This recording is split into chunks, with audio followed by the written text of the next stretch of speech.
This chapter gives a step-by-step approach to performing design of experiments.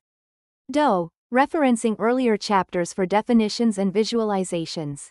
DOE is an iterative process that begins with an initial study to screen process conditions, before moving to targeted steps for optimization. Before starting a DOE, it's crucial to gather information about the process and define the objectives and relevant factors that affect the results. To start a study, it's important to lay out the main objective and related requirements, focusing on how they can be measured. There are three main types of design of experiments: DOE screening, optimization, and robustness testing, each serving different study objectives. Screening DOE identifies significant factors affecting a process, while optimization finds the best factor settings, and robustness testing checks if optimized conditions yield consistent results. The Pareto principle means that often 80% of the effects come from 20% of the causes. So screening helps to focus on those key variables before narrowing down.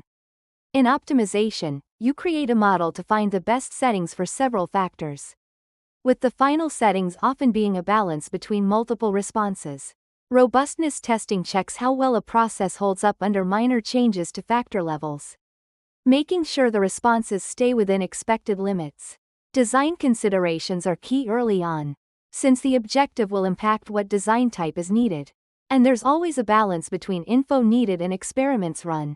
Before starting any experiments, it's crucial to balance and define the factors we want to control, as these will impact our results. We can build on initial screening results for better input in later experimental stages, focusing on factors that affect the response we're measuring.